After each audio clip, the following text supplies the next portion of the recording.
ये कहानी है पूरनपुर गांव की, जो इतना खूबसूरत था कि बस लोग देखते ही रह जाते थे।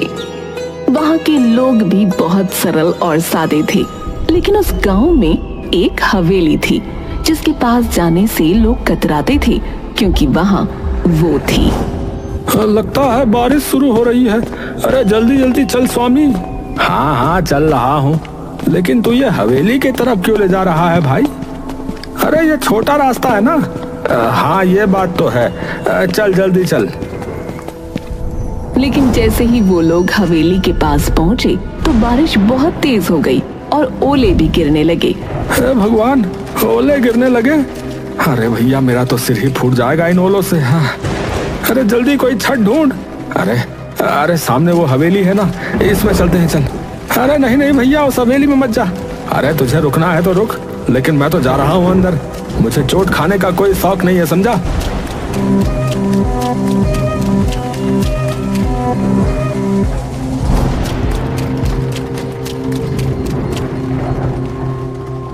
और फिर उन्होंने नजर घुमाकर हवेली को देखा।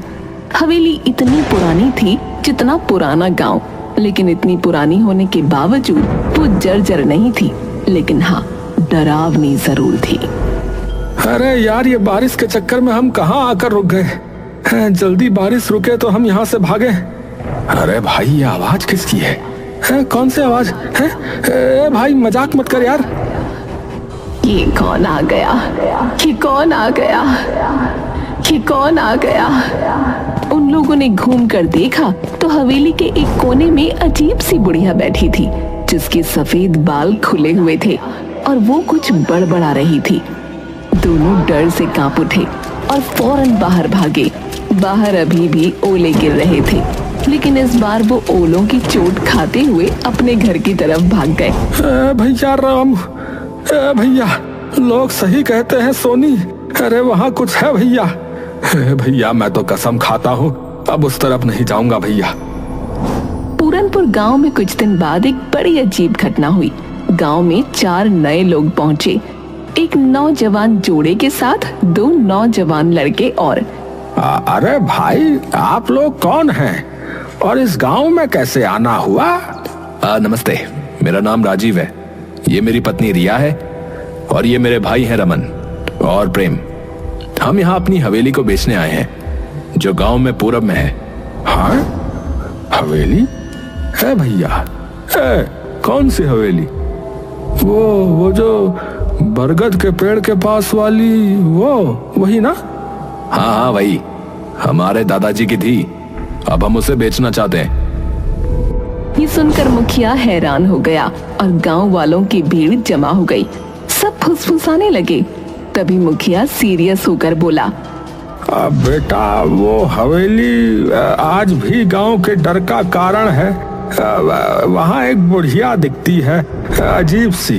कोई नहीं जानता कि वो असली है या आत्मा है, कोई भूत है पता नहीं, या फिर हमारा वहम है। गांव में ऐसी अफवाहें आम होती हैं, हमने भी शहर में ऐसे किस्से खूब सुने। अगर वहाँ कोई बढ़िया होती तो अब तक किसी ने वीडियो बना लिया होता ना। मैं तो वहाँ की तस्वीरें इंस्टाग्राम पर डालूंगी, कौन डरता है भूत से। हम सब आज ही हवेली में जाकर देखेंगे और कल ही उसके कागज फाइनल कर लेंगे। रामू और स्वामी भी वहाँ खड़े थे। दोनों की आंखों में डर था, लेकिन आखिर वो बोल ही पड़े। भाई साहब मत जाइए, हमने अपनी आंखों से देखा है उसे। वो औरत इंसान नहीं लगती। हाँ उसके पास जाने से जान पे बनाती है। हाँ बता रहा। अगर वो हवेली मेरी है तो मुझे ही देखना चाहिए ना कि उसमें क्या है। ये कहकर वो चारों हवेली की ओर बढ़े। जैसे ही वो हवेली के पास पहुँचे, सबने उसे निहारा। हवेली पुरानी जरूर थी, लेकिन उसकी दीवारों पर एक अजीब किस्म की चमक थी। वाओ, ये हवेली तो किसी राजमहल जैसी लगती है। इतनी मजबूत दीवारें, कितनी भव्य है। यार ये बेचेंगे तो करोड़ों मिलेंगे भाई। चलो अंदर चलते हैं, मैं तो इसका वीडियो बना रहा हूँ। जैसे ही वो अंदर घुसे, एक ठंडी हवा का झोंका आया, जैसे किसी ने उन्हें छुआ हो, लेकिन चारों ने नजरअंदाज किया। अंदर का हॉल अब भी चमक रहा था, जैसे समय ने उसे छुआ ही ना हो। राजीव वहाँ खड़ा होकर बोला, सोचो यार, इतने बड़े हॉल में लोग रहते होंगे। वाह यार। Serious? What? A royal life? लेकिन यार ये कैसी आवाज है? कि कौन आ गया?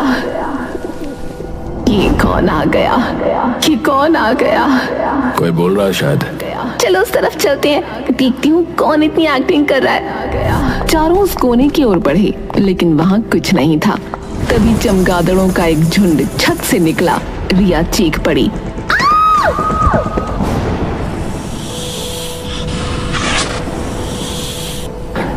अरे बाप रे, सांप! अरे भागो भाई! हे भगवान, ये हवेली तो जंगल हो रखी है। अफवाहों का भूत और असली जानवरों का आतंक। राजीव, रिया, रमन और प्रेम हवेली की सुंदरता और रहस्यमयी माहौल से प्रभावित होकर वहां से निकलने ही वाले थे कि अचानक हवेली के अंदर एक अंधेरे कोने में कुछ हिलता डुलता दिखा। सभी की निगाहें उस कोने की ओर मुड़ी। वहां एक औरत बैठी थी, उसी हवेली की वही रहस्यमयी बुढ़िया जिसकी बातें गांव वाले करते थे। खुले सफेद बाल, सूखी सिलवटों वाली त्वचा और पथराई आंखें। वो देखो, वहाँ कोई है। चलते हैं। ये वही बुढ़िया लगती है। नहीं यार, अब जब सामने दिख रही है तो बात करनी चाहिए। रिया साहस करके धीरे धीरे उस बुढ़िया के पास गई। जैसे ही वो पास पहुंची, बुढ़िया अचानक कांपती हुई खड़ी हो गई। आप कौन है? यहाँ क्या कर रही है? तुम लोग क्यों आए हो? यहाँ क्यों आए हो? यहाँ कोई नहीं आता, फिर तुम क्यों आए हो? हम इस हवेली को बेचने आए हैं। ये हमारे दादा की हवेली है। और आप? मैं खजाने की रखवाली कर रही हूँ। खजाना? हाँ, बहुत साल पहले मैंने इस हवेली में खजाना छुपाया था, पर अब याद नहीं कहाँ रखा है, कहाँ दफना दिया, समझ नहीं आता। बुढ़िया के खजाना शब्द ने चारों के मन में एक साथ बिजली की तरह लालच जगा दिया। उनकी आंखों में अब हवेली की कीमत से ज्यादा उस अदृश्य खजाने की चमक तैरने लगी। अगर ये खजाने की बात सच हुई तो हम करोड़पति बन सकते भाई। और जब खजाना मिल जाए, इस बुढ़िया को यहाँ से निकाल फेंकेंगे। डराने के अलावा करते क्या ये? बिल्कुल भाई, पहले मिठास फिर लात। हाँ, चलो खोजना शुरू करें। अम्मा, वो खजाना कहाँ है? क्या पता। वो सब लोग पूरी हवेली में खजाना ढूंढने लगे। बुढ़िया भी दीवारों को थपथपाती, जमीन को सूंघती, जैसे कुछ याद करने की कोशिश कर रही हो। लेकिन 4 घंटे तक पूरी हवेली छान मारने के बाद भी कुछ नहीं मिला। अब तो रात होने वाली है यार, कुछ नहीं मिला। शायद ये औरत पागल है। हम कल फिर आएंगे, तब तक आप याद करने की कोशिश करना कि वो खजाना कहाँ है। चारों लोग गांव लौट आए। गांव वालों को जब ये पता चला कि उन्होंने बुढ़िया से बात की और खजाने की भी बात सुनी, तो पूरा गांव भौचक्का रह गया। क्या तुमने उससे बात की? उसने सच में खजाने की बात कही? हम बरसों से डरते आए हैं उस हवेली से, और तुम लोग खजाना ढूंढ रहे हो?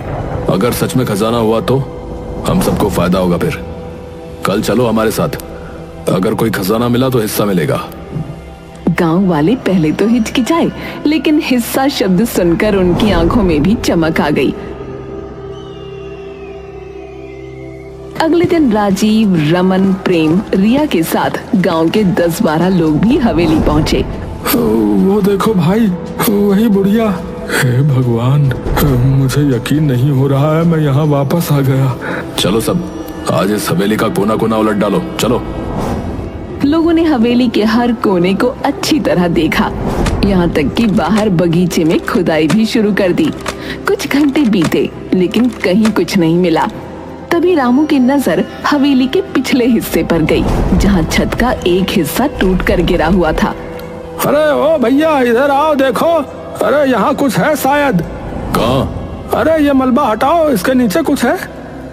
सबने मिलकर मलबा हटाया और नीचे एक पुराना पत्थर निकला, जो जमीन से अलग दिख रहा था। जैसे ही उसे हटाया गया, नीचे सीढ़ियां दिखाई दी, एक तहखाने की ओर जाने वाली। तहखाना? ये तो बिल्कुल फिल्मी सीन बन गया। चलो अंदर। वो लोग बारी बारी तहखाने में उतरे। तहखाने में घुप अंधेरा था, सीलन भरी हवा और मकड़ी के जाले। सबने अपनी मोबाइल की फ्लैश लाइट जलाकर जगह जगह टटोला। तभी रमन की नजर एक लोहे के पुराने संदूक पर पड़ी। ओ इधर देखो यार, कुछ मिला है, एक संदूक। अरे यार जल्दी निकालो इसे यार। संदूक भारी था, लेकिन गांव वालों की मदद से बाहर ले आया गया। जैसे ही बुढ़िया ने उसे देखा, वो पागलों की तरह झूमने लगी। मिल गया मेरा खजाना, मिल गया मेरा खजाना मेरा खजाना। चारों लोग एक्साइटेड हो गए। अब उन्होंने फटाफट संदूक खोला, लेकिन उसके अंदर जो था वो देखकर सबकी रूह कांप गई। ये क्या है? ये तो किसी बच्चे का कंकाल है। चारों तुरंत पीछे हट गए, लेकिन बुढ़िया संदूक को पकड़कर बैठ गई और उसकी आंखों से आंसू बहने लगे। ये क्या है? तुमने तो कहा था खजाना है। जवाब दो, ये क्या है? बताती हूँ, सारा सच बताती हूँ। बुढ़िया ने बताना शुरू किया कि उसका नाम गौरी था। एक समय में जवान, सुंदर और भोली भाली गौरी अपने पति और ससुर के साथ इस हवेली में रहती थी। पर किसे पता था कि जिस घर को वो स्वर्ग समझती थी, वो एक दिन उसका नर्क बन जाएगा। बाबूजी, वो आपकी बहू ना माँ बन गई। देखिए बेटी हुई है, कितनी सुंदर है ना। क्या कहा बेटी? तुझे शर्म नहीं आती है? हमारे खानदान में बेटी नहीं होती, बेटा चाहिए था, बेटा। मुझे तो इससे बात भी नहीं करनी, निकम्मी औरत। गौरी के पति ने न तो बेटी को गोद में लिया, न कभी उसकी शक्ल देखी। बच्ची के जन्म के साथ ही मानो हवेली का हर कोना ठंडा और बेरंग हो गया। गौरी अकेली पड़ गई, अपनी नन्ही जान को सीने से लगाकर हर दिन अपमान और तानों से लड़ती। बाबा, मैं क्या करूं? मुझे बेटा चाहिए, कोई उपाय बताओ। उपाय है, अपनी बेटी की बलि चढ़ाओ। रक्त की आग में पुत्र की राख से जन्म होगा। उसने बिना कुछ सोचे तांत्रिक की बात मान ली। एक रात हवेली के तहखाने में जहां अंधेरा रहता था, वहीं उसने अपनी ही बेटी की हत्या कर दी। उसके साथ उसका ससुर और 2 नौकर भी थे। सबने देखा, लेकिन सब चुप थे। उधर गौरी की आंख खुली तो बच्ची को न देखकर तड़प उठी। मेरी बच्ची कहाँ है? वो तो मेरे साथ थी। गौरी उसे हर जगह ढूंढते हुए आखिरकार तहखाने की ओर भागी और वहां का नजारा देख चीख पड़ी। नहीं, ये क्या कर दिया तुमने? मेरी बच्ची! गौरी पागल हो गई। उसके भीतर की मां जल उठी। उसी तहखाने में पड़ा एक बड़ा चाकू उठाया और एक एक करके सबका खात्मा कर दिया। मेरी बच्ची के खून से कोई बेटा नहीं मिलेगा तुझे, सिर्फ अभिशाप लगेगा तुझे। सब मारे गए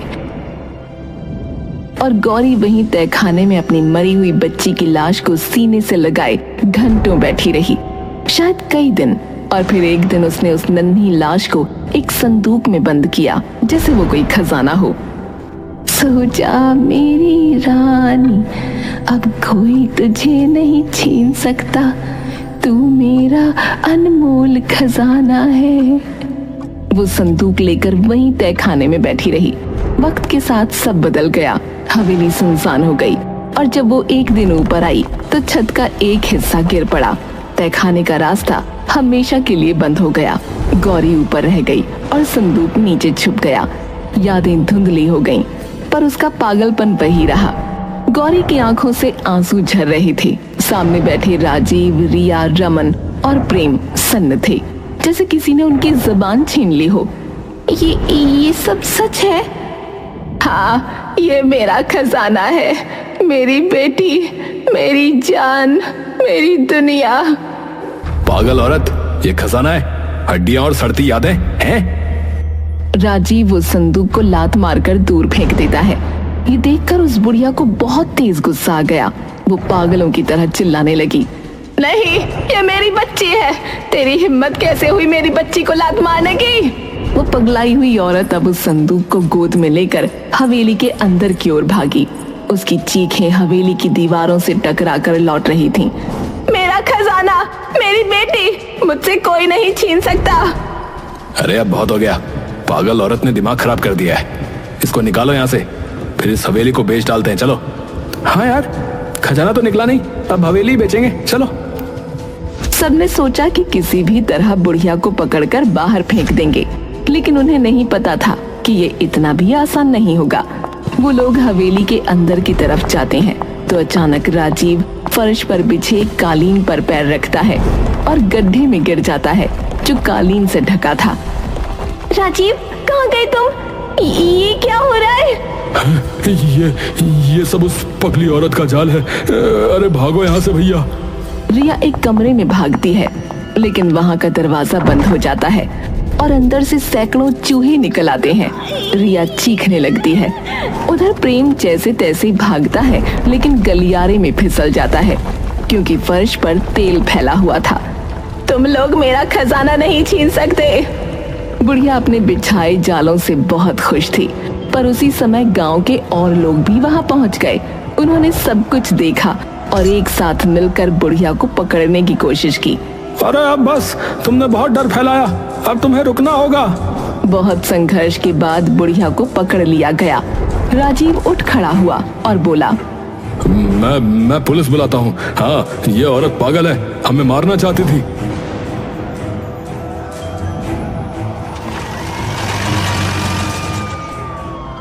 पुलिस जल्दी ही पहुंच गई।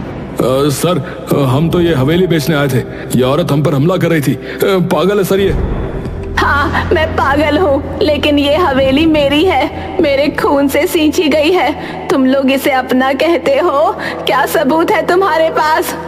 पुलिस को बुढ़िया की बात सही लगी, इसीलिए उन्होंने उनसे कागज मांगे, सबूत मांगे, लेकिन चारों लोगों के पास कुछ नहीं था, न कोई दस्तावेज, न कोई अधिकार। गांव वाले भी अब शंका से भर उठे। राजीव, बताओ, इस हवेली का इतिहास क्या है, बोलो। वो हम तो बस। अरे वो क्या कर रहा है? हमें फोन करके तूने बुलाया ना, लेकिन अब लग रहा है कि तेरा झूठ पकड़ में आ चुका है। अब चुपचाप सच बोल दे, वरना सीधे जेल ले जाएंगे तेरे। हाँ, हमने हवेली पर कब्जा करने की कोशिश की थी ताकि उसे किसी फॉरेनर को बेचकर पैसे कमा सकें। हमें किसी ने यहाँ के बारे में बताया था, तो हमने सोचा कि गांव वालों को बेवकूफ बनाकर अपना काम निकाल लेंगे। हमें माफ कर दीजिए। हैं? माफी? हाँ, जरूर मिलेगी ना माफी। चलो सीधे थाने, चलो, वहीं करेंगे तुम्हें सब माफ। पुलिस ने चारों को गिरफ्तार कर लिया और फिर रामू आगे आया। उसने सबको देखा और बोला, इतनी बड़ी कहानी हो गई, हमें आज पता चल रहा है। देखो भैया, गांव वालों, मुझे लगता है कि हमें इस बच्ची का जो है अंतिम संस्कार करना चाहिए। ये जरूरी है भैया। सबने मिलकर उस मासूम बच्ची की अस्थियों का विधि पूर्वक अंतिम संस्कार किया। बुढ़िया फूट फूट कर रोती रही। उसकी सालों की पीड़ा अब बह रही थी। उसके बाद पुलिस ने बुढ़िया को एक मानसिक चिकित्सालय भेज दिया, पर कहानी यहीं खत्म नहीं हुई। गांव वालों ने उस हवेली को एक बालिका विद्यालय में बदल दिया। बाहर एक पट्टिका लगी जिस पर लिखा था, गौरी कन्या विद्यालय, एक माँ की याद में।